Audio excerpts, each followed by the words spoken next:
eso es lo que yo más quiero.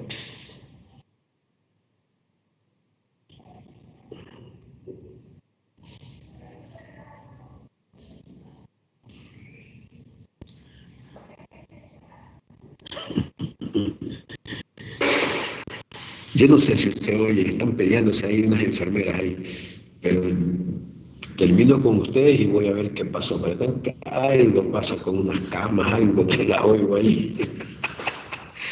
Y en pelea de mujeres mejor ni meterse. Okay. Sí se ve, doctor, que estoy en... Sí. ¿Sí se ve o no? Sí, yo veo. Se ve. Presentación. Un poquito Ahí más sí grande, se si ve. puede poner. Ya, entonces voy a hablar acerca de lo que es las cardiopatías no sinusantes, que como sabemos se clasifican en dos, que son con circuito y sin circuito. Las con circuito son con cardiomiopatia perfuso pulmonar, que son las que podemos observar aquí, la CIP, CIA y PCA. La CIP, comunicación interventricular, que es la primera imagen que está acá arriba superior. CIA, comunicación interauricular, que es la segunda. Y acá PCA, que es la persistencia del conducto arterioso, que es acá esta imagen. Está las sin circuito, que son sin cardiomegalia, estenosis aórtica y coartación aórtica. Esto más adelante lo voy a explicar. Entonces empezamos con la comunicación interventricular, la CIP, que este de aquí es lo más frecuente. Este de aquí tiene un defecto, como podemos observar aquí. Hay un agujero, esto es un defecto anatómico en el tabique interventricular. Entonces, este de aquí es la más frecuente y su fisiopatología, entonces, es que a través de los dos ventrículos hay un orificio, como ya les había mostrado, que está aquí. Entonces, por lo tanto, la sangre que va por la derecha al pulmón y del pulmón va a la aurícula y ventrículo izquierdo y a la aorta, la sangre al pasar por aquí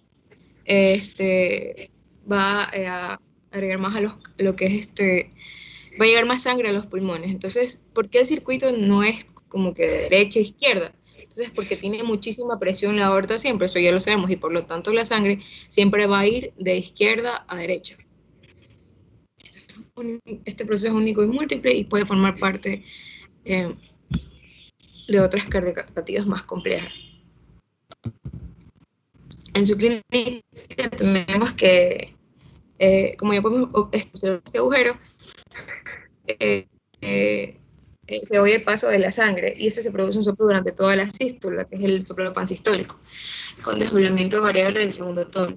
Entonces, en el momento de la diástole, cuando se relajan los dos ventrículos, ocurre que no se relajan a la vez porque hay una diferencia de flujo y por lo tanto aquí ocurre el desdoblamiento. Entonces, ¿qué sabemos que ocurre en así? Aumenta mucho la presión en los pulmones, entonces ahí es donde radica el fallo. Ya, en el cardiomegalia es por lo que los dos ventrículos están trabajando con un esfuerzo adicional. Entonces, en la exploración física tenemos que encontramos un soplo holosistólico, que es el soplo pansistólico también. Este es variable en intensidad y se caracteriza por ser duro y audible sobre el borde izquierdo e inferior del esternón. Un latido hiperdinámico de la punta, hepatomegalia, esto es en casos severos.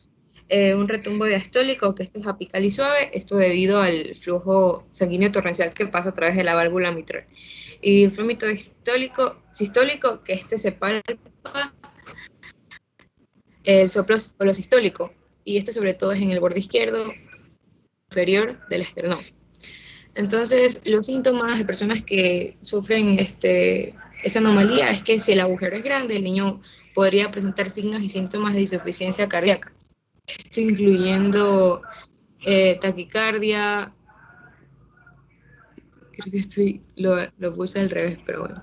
Entonces, esto incluye taquicardia, dificultad respiratoria, dificultad para alimentarse, esto gana peso, soplo cardíaco, en fin. Si este defecto no se cierra, entonces el pulmón se verá afectado progresivamente y esto se desarrollará con el tiempo una hipertensión pulmonar, que con el tiempo se verá irreversible.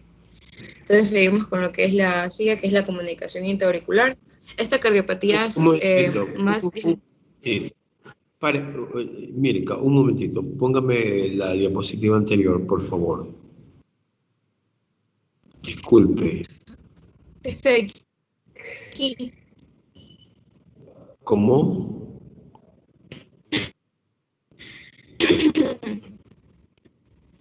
¿Esta de aquí o el? Quisiera la anterior, a ver. La, ¿cuál, a ver, la primera que puso. ¿Esa es la primera?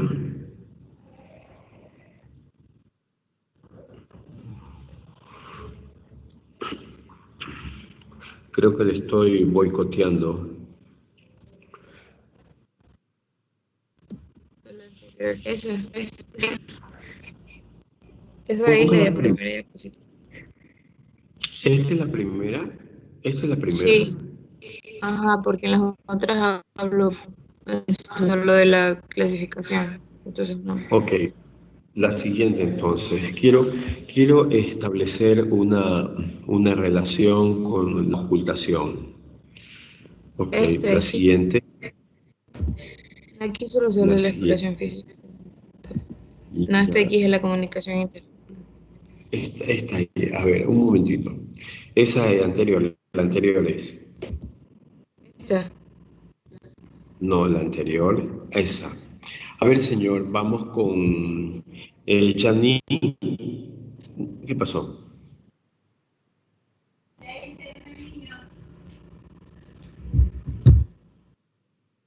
¿Dónde estaba ¿Tú me escuchas? síntomas y exploración física? ¿Dónde Y ahí. estaba? Y ahí. Es que se demora un poco en el momento que yo cambio las diapositivas. Ya, ahí quédese. Ok. Vamos con Eleni Fernanda. Dígame, aquí estoy, doctor. Estamos aquí en exploración física. En exploración física, fíjense que ponen soplo holosistólico. Al poner holosistólico, ¿qué me está diciendo? ¿Qué me está, qué significa para usted soplo holosistólico?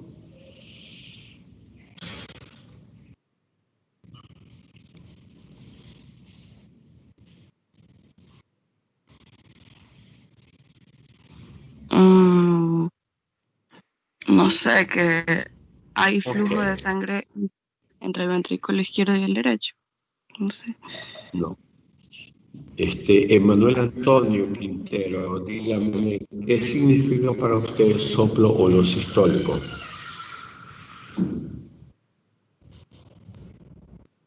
Que ocupan toda la sístole.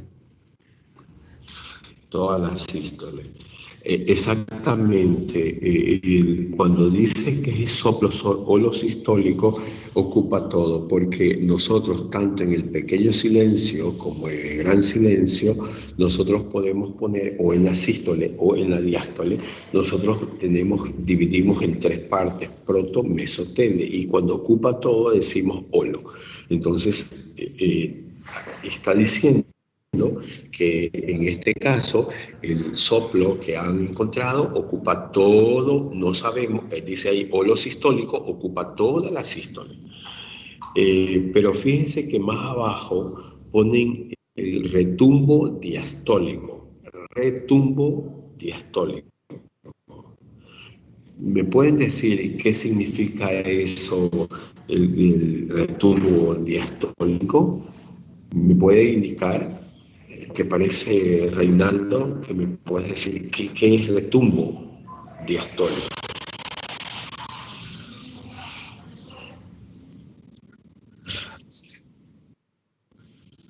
Pero dónde, cómo, qué retumbo diastólico, dónde.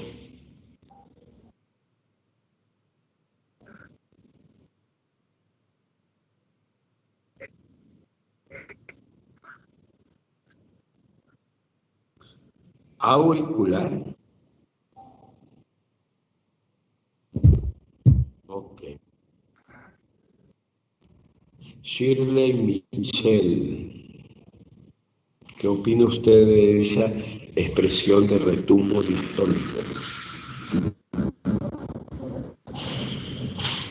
Sí, como él dijo, baja frecuencia y que, o sea, es como un chasquido de altura, más o menos, que este más o menos se da al final de la diástole. que Entonces nos hubiese puesto soplo o lo sistólico con compromiso diastólico, o nos hubiesen puesto soplo, pero un retumbo puede ser sistólico.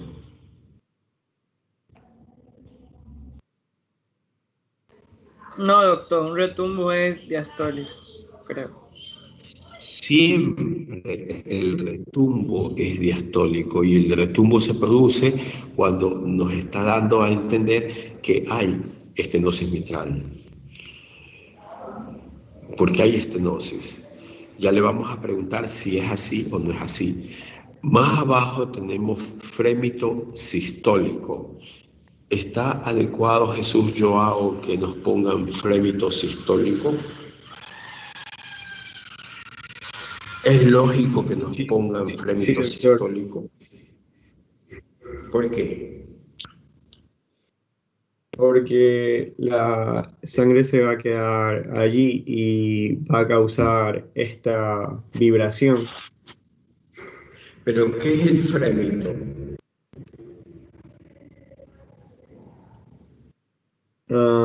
O sea, es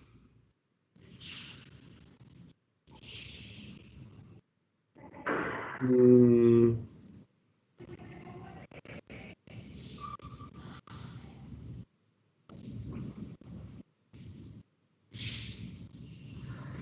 o sea, yo le tenía como la vibración causada por, en este caso de, como estamos en cardíaca, causada por estancamiento. No, no hay estancamiento. El frémito es simplemente lo que usted oye cuando le hace palpación.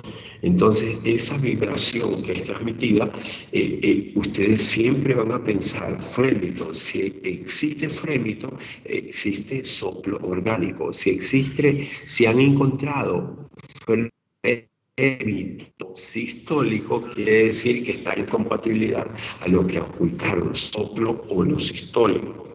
Está un poquito desordenado esto. Más retumbo quiere decir que tenía el soplo sistólico en todo el tiempo, y hay un compromiso en la diástole, ¿correcto? Entonces, eso es lo que cuando ustedes escriban, ustedes tienen que describir adecuadamente. Sigamos ahora sí, continuamos con Mirka, que continúe con su exposición. ¿Me escucha, doctor? Ya. Sí, sí, sí. Entonces seguimos con lo que es la comunicación interauricular. Como podemos observar, hay un corazón sano y un corazón con esta anomalía. Esta cardiopatía es más frecuente diagnosticada en los adultos y suele ser más en mujeres. Esta, a diferencia de la CIV, también habrá un soplo que se oye, como podemos observar aquí un agujero entre las dos aurículas. Y también sobrecargamos mucho lo que es la parte derecha del corazón. Entonces en la CIV se sobrecarga todo, pero en la CIA sobre todo más la parte derecha. Entonces aquí podemos ver que hay un cortocircuito izquierda-derecha y un hiperflujo pulmonar, en fin. En la clínica tenemos que por las aurículas sopla la sístole y también hay un desdoblamiento fijo de lo que es el segundo tono, y la cardiomegalia es solamente del lado derecho, como ya les había explicado. Entonces aquí podemos ver la imagen, el efecto del tabique. Este consiste en un agujero entre ambas aurículas, como podemos observar. Ya, una persona que no tiene ningún otro defecto cardíaco o tiene uno pequeño, o sea, menos de 5 milímetros, puede ser asintomática, o sea, los síntomas con enfermedades, con personas con esta enfermedad.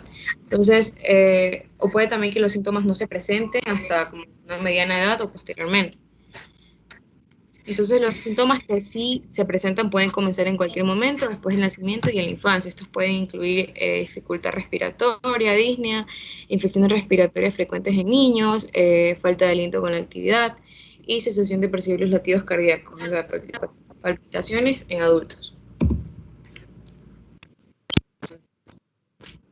La PCA, que es la persistencia del conducto arterioso, este es el ducto arterioso. La escucho entrecortado, doctor. Quiero acotar algo Ahí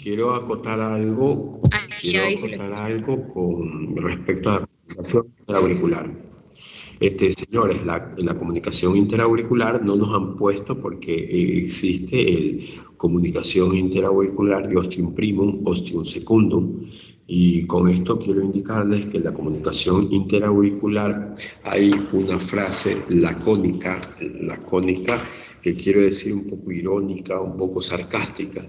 No todo hueco se debe tapar, porque si ustedes se habrán dado cuenta, la indicación llega del lado izquierdo al derecho, sobrecarga el derecho y causa estenosis pulmonar de la válvula pulmonar funcional. Si nosotros todas las comunicaciones interauriculares tapamos, nosotros en cambio estamos cortando a veces, muchas veces, tenemos que estudiar si a la larga es un desagüe del lado izquierdo que está utilizando la comunicación interauricular. En otras ocasiones no hay repercusión hemodinámica. Entonces no es verdad que nosotros debamos a todas las comunicaciones, va para adentro, va para cirugía, va. No. Nosotros tenemos que evaluar qué comunicación interauricular se debe cerrar o no. Ese es un mensaje que tengo que dejárselo, ya que muchas veces todo lo que es congénito estructural le echan cierre. Y no, a veces no es necesario dejar esa estructura, esa patología, dejarla como un desagüe, dejarla un poco para que salga. Ahora, es tolerable la comunicación interauricular y a la larga va a dañar el lado derecho, a la larga. Ok, vamos con la siguiente. Siga, por favor, Milka. Seguimos entonces con lo que es la persistencia de conducto arterioso. Entonces aquí podemos observar que el ducto arterioso persistente es un conducto que une, aquí podemos ver, une la arteria pulmonar y la arteria aorta. Entonces en un niño pretérmino la sangre para no ir a los pulmones, porque no hace falta en la época fetal, entonces la sangre va directamente a la aorta para desarrollar lo que es el cerebro y el cuerpo, y es importante en la época, que es lo más importante en la época fetal. Entonces cuando el niño nace el ducto se cierra, pero ¿qué ocurre si se permanece abierto? Entonces, cuando el niño ha nacido, la presión es muchísimo mayor en la aorta, entonces la presión va a mandar toda la sangre a la pulmonar, al igual que las CIV y las CIA, el ducto también aumenta la presión pulmonar, pero aquí el flujo y presión es muchísimo mayor que la CIV y la CIA. O sea, en esta enfermedad hay que tener más cuidado porque es la que produce hipertensión pulmonar irreversible. Entonces, este es un soplo que se escucha como un soplo saltón llamativo, y debido al conducto que transporta la sangre a la gran aorta con su gran presión y al flujo pulmonar. Ya en los síntomas tenemos que estos varían según el tamaño del defecto y si el bebé nació a término de forma prematura, a término o a forma prematura. Entonces, es posible que si el conducto arterial persistente es pequeño, no cause signos ni síntomas y no se detecte durante un tiempo, incluso hasta lo que es la adultez. Entonces, un conducto arterial persistente grande puede causar signos de insuficiencia cardíaca poco después del nacimiento. Y si el conducto arterial persistente es grande, que se encuentra durante la infancia o la niñez, puede causar lo que es mala alimentación, y causa un crecimiento deficiente, cansancio fácil, frecuencia cardíaca acelerada, sudoración al llorar o al comer o al correr, y respiración acelerada o dificultad para respirar persistentes. Pues un cuadro aquí, entonces aquí están las distintas diferencias entre los tres tipos de anomalías que les he explicado. Seguimos con lo que es la coartación aórtica. Aquí hay estrechamiento o constricción de la aorta, y esta es una anomalía estructural más frecuente, o sea, los hombres la presentan más que las mujeres. Cuando es notable, estas aparecen soplos a lo largo de la sístula, a veces frémita. Hay cardiomegalia por la hipertrofia por la presión sobrecarga del ventrículo izquierdo, y se presenta también ausencia de circulación colateral, está también asociado con otras malformaciones cardíacas, estenosis también arterial, por lo tanto productal, y hipoplasia tubular del istmo. Eso es todo. Ok. Ahora sí, díganme las preguntas.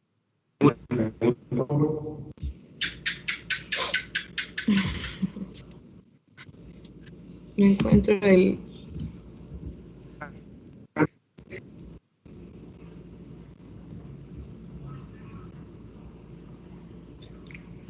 Se entrecortó, no, se me fue el internet, no escucho. Doctor, ¿puede repetir la pregunta que acaba de hacer, por favor? Quiero que le hagan preguntas a Mirka. Pregunten, por favor.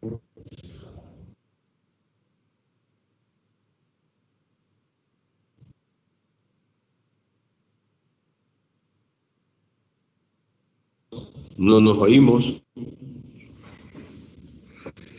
¿Sí me oyen? Sí, sí, doctor. No. Okay.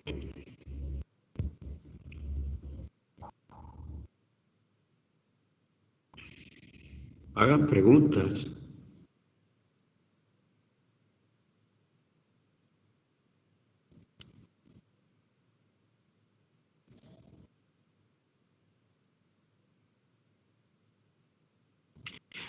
Algo es profeso, he dejado algo ahí pendiente, ex profeso.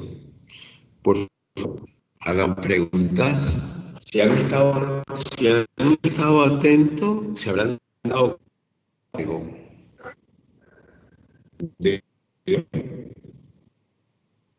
¿Cómo?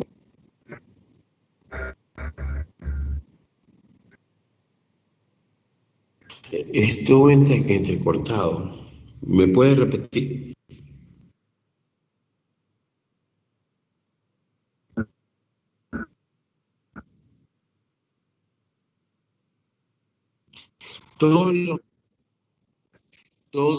Todas aquellas patologías congénitas que tienen compromiso del lado derecho, por ejemplo, estamos viendo que se sobrecarga el lado derecho, va a tener hepatomegalia. Así de sencillo. Señores, voy a tomar una lección ahorita a todos y vamos a tomarla muy, muy fuerte. A ver, si no preguntan, lo hago. Para mí es rapidito. Preguntas para Ya, mí. yo tengo una pregunta, doctor. Dígale a Emilia. Ya, Milka, vamos. en la comunicación intraventricular, ¿por qué el circuito no puede ser de derecha a izquierda?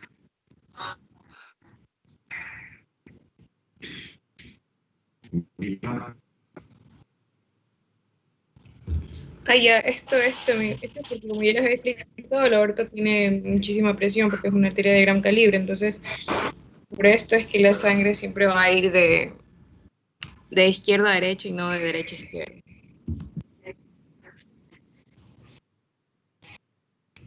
Ok. Miren, normalmente lo que dice Mirka es así, por la presión pasa de izquierda a derecha, pero llega un momento en que el ventrículo se sobrecarga tanto y lo que va a pasar es que equilibran presiones. Al equilibrar presiones puede haber un flujo direccional, es decir, de izquierda a derecha y de derecha a izquierda. Eso se llama síndrome de Eisenmenger o Eisenmenger, que puede darse y es un estadio final en la CIB o en la CIA. Es un estadio final, ya es corazón, ya es una bola sin es una bola que el flujo pasa de un lado a otro, es caótico. Dígame, ¿qué me iban a preguntar?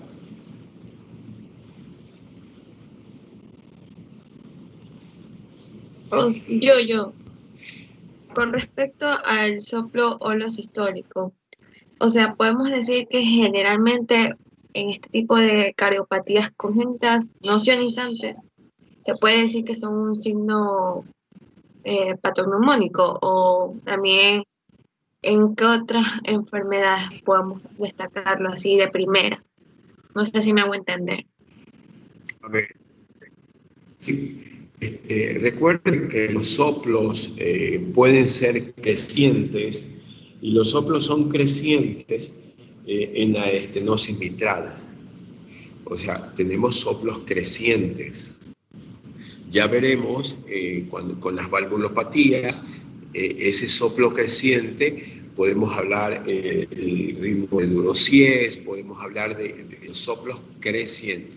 Hay soplos que son decrecientes y los soplos decrecientes son los típicos, son los de insuficiencia aórtica, porque sale la aorta, sale el chorro, pero bárbaro, sale un chorro fuerte, pero se apaga. ¿Por qué? Porque regresa. Y hay un soplo que es característico creciente decreciente, es el estenosis aórtica. En este caso, cuando nos han descrito holosistólico, soplo holosistólico quiere decir que en toda la sístole, porque recuerden que nosotros dividimos en protomesotele, toda la sístole lo ocupa, entonces es holosistólico. ¿En qué situación hay? Bueno, tenemos generalmente esta característica lo encontramos en los pacientes inclusive. Pero recuerden que todo paciente con rotura del tabique por trauma. Hola. ¿Cómo? Que si puede volver a repetir la última parte, Sí. en la cual decía que se puede encontrar y ahí se entrecortó. Ok.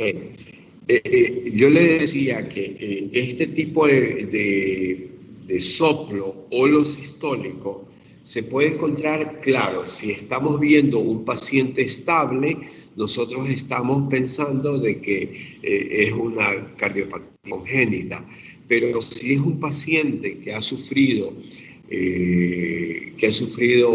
un trauma, podemos estar pensando de que la rotura intracardíaca lo va a descompensar. Si es un paciente que los infartados se rompen la cuerda de la válvula mitral y causan insuficiencia o de la válvula aórtica, pero también pudiera ser que se tenga por las presiones, mal manejo, a veces como que tienen una debilidad en el tabique y se rompe el tabique y entonces tenemos eso. No podemos quedarnos pensando de que el soplo holosistólico en mesocardio es típico o es patognomónico de una CIB. No, porque hay otras patologías intercurrentes que pudieran desarrollar ese tipo de soplo. Trauma, luego por infarto de miocardio, con rotura de tabique, nos puede dar este tipo de situación. Doctor, bueno, les voy a preguntar yo, ya que estamos muy... Dígame. La última pregunta. Cuando se ¿Cómo? refiere al soplo, ¿puede explicar de otra mejor manera con respecto al soplo de Gibson, que se da con mayor frecuencia en las mujeres? No entendí muy bien eso. Mirka.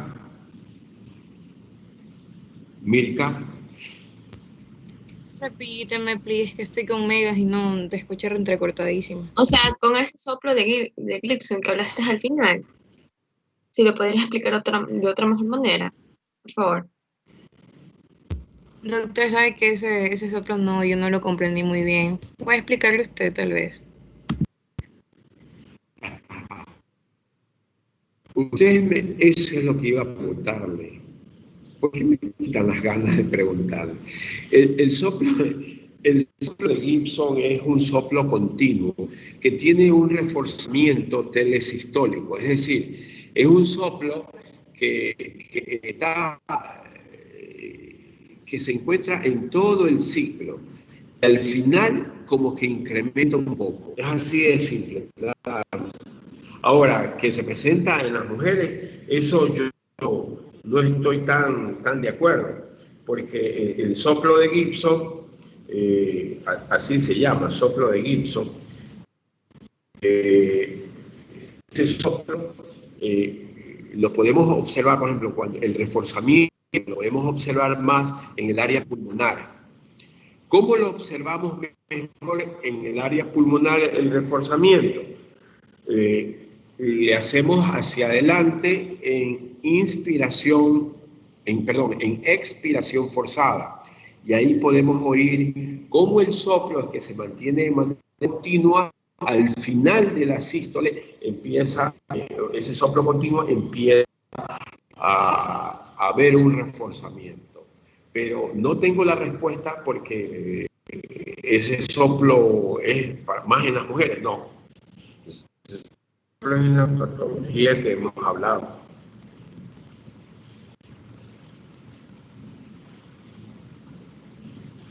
Ok, doctor. ¿Listo? Gracias. Doctor, Estamos disculpe. hablando del conducto arterioso usted- resistente, el soplo continuo.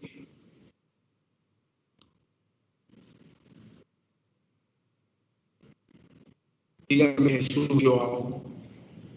Ya, es que no sé si se me escucha, no sé si es mi computadora o qué. Usted había mencionado sobre una estenosis pulmonar, pero no recuerdo si fue en la que involucraba la comunicación interauricular. Bueno, hay estenosis pulmonar congénita, estructural, hay estenosis pulmonar que es funcional y existe la estenosis. A propósito, sí me contestaron el complejo auscultatorio de Chávez. Sí, Sí, doctor, ayer doctor, lo ayer. preguntó. Sí, doctor. Ayer contestaba. Sí, ¿no? Sí. Sí, Ok. Entonces, hay estenosis pulmonares y estenosis pulmonares. A veces, o sea, ustedes saben que yo veo anomalías congénitas en adultos. Entonces, cuando son estructurales, las estenosis pulmonares, es fácil solucionarlo. Si la estenosis es infundibular o suprainfundibular, entran los hemodinamistas y le inflan el balón y se acabó. Hay un paciente con estenosis pulmonar que se le infló el balón y como que le dilató al braveo y está bien, no hay problema. Pero las estenosis valvulares pueden ser estructurales o funcionales.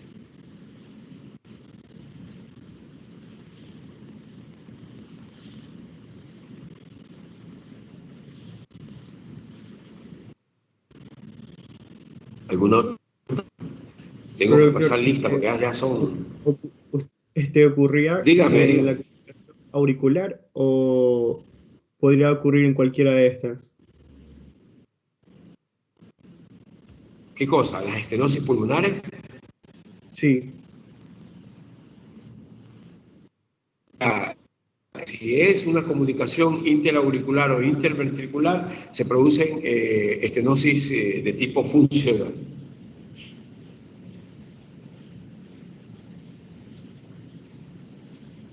gracias, doctor. No le oí, está entrecortado. No dije gracias. ¿Cómo?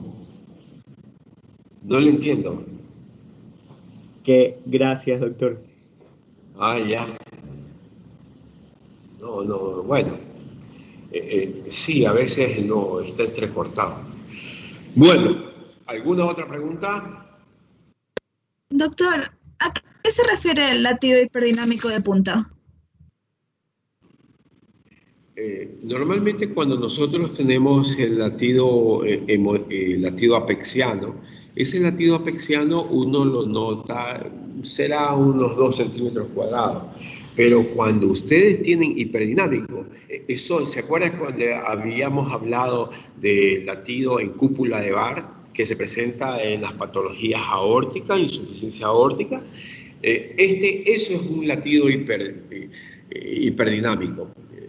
Todos pónganse la mano en su mejilla. Se ponen la mano en la mejilla y ustedes inflen la mejilla donde está la mano. Así lo van a sentir, en cúpula de Barr o un latido hiperdinámico. En cúpula de Barr es simplemente que se infla como una bola, mientras que el hiperdinámico lo único que hace es el puntillazo apexiano. Mirka ya está, Víctor también, Reinaldo, Eljani, Lige, Kimberly.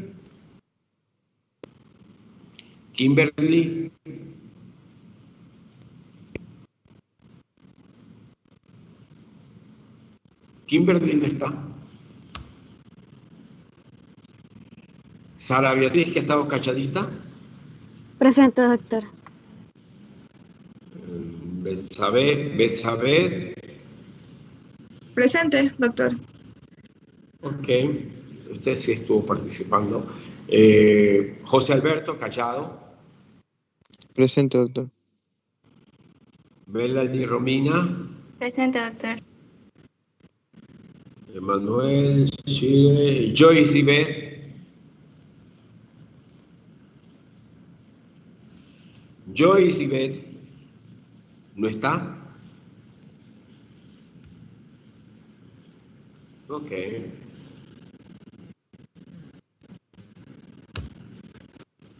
Listo. Estamos guardando la asistencia. Guardada la asistencia, sigamos. Otra pregunta, señores. Doctor, yo tengo una pregunta. Dígame. Sí, ¿por qué se va a evidenciar cardiomegalia solo en el lado derecho? Porque recuerden que hay una sobrecarga. Hay una sobrecarga. ¿Y qué es lo que sobrecarga? En la CIB es eso. El ventrículo derecho tiene menos musculatura que el izquierdo. Y se va creciendo, una vez que se crece se dilata y hay la sobrecarga del lado derecho, por eso. Hasta que llega a equilibrar presiones con el ventrículo izquierdo y se llama síndrome de Eisenmenger.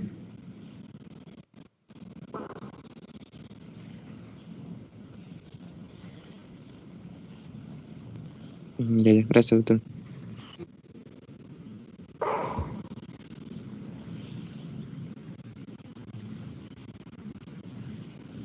¿Se dan cuenta que cardiología solamente es dinámica? Dinámica de flujos, del lado izquierdo, del lado derecho, conoce los soplos, sigue la corriente. Ustedes son inteligentes. Por eso es que nosotros hemos creado una jerga, ¿no? Cardiología ha creado soplos aspirativos. Si quieres soplos aspirativos, ya sabes que es un diastólico. Si quieres un chorro de vapor, ya sabes que son sistólicos y buscas en área mitral y tricuspidio. Soplo de eyección, ya sabes que es estenosis. Soplo de regurgitación, ya sabes que es insuficiencia. Le dicen a ustedes clic, ya saben que es sistólico, un ruido. Le dicen chasquido, ustedes ya saben que es diastólico, un ruido.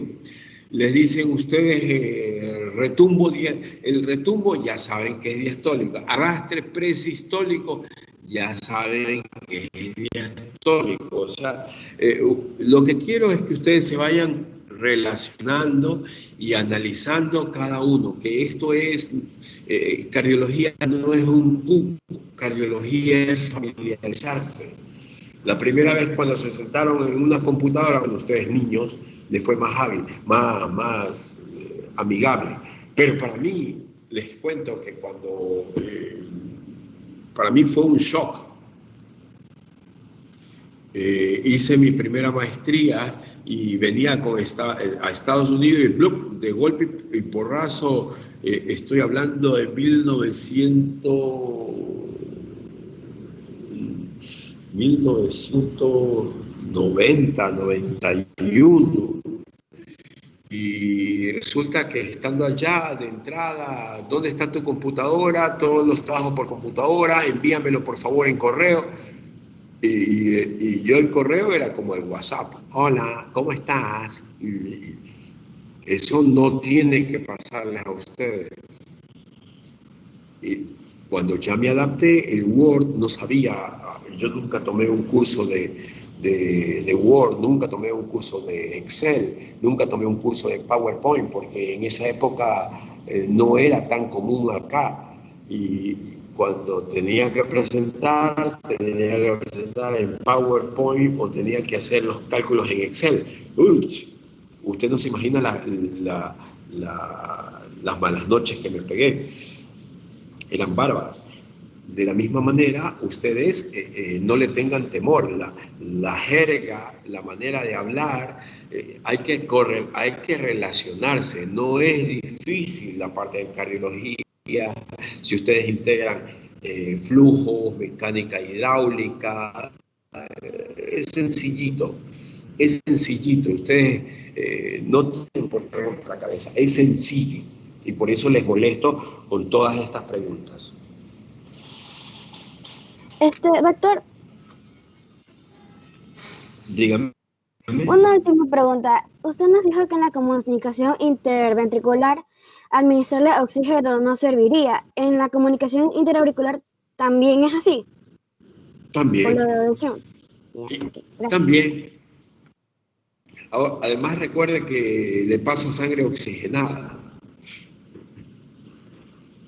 No sirve, no hay razón.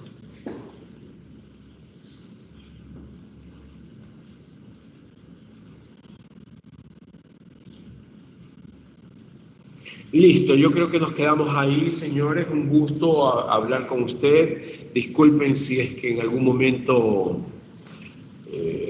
me salgo de la línea, pero a veces soy muy vehemente. Soy un ser humano y tengo errores. Les deseo todo lo mejor. Que yo voy a ver que hay 2 enfermeras que se sacan los ojos y no sé por qué. Ahorita ya se me está agriando el día. Tanto griterío. Ok. Pasen bien. Cuídense. Gracias, doctor. Gracias, doctor.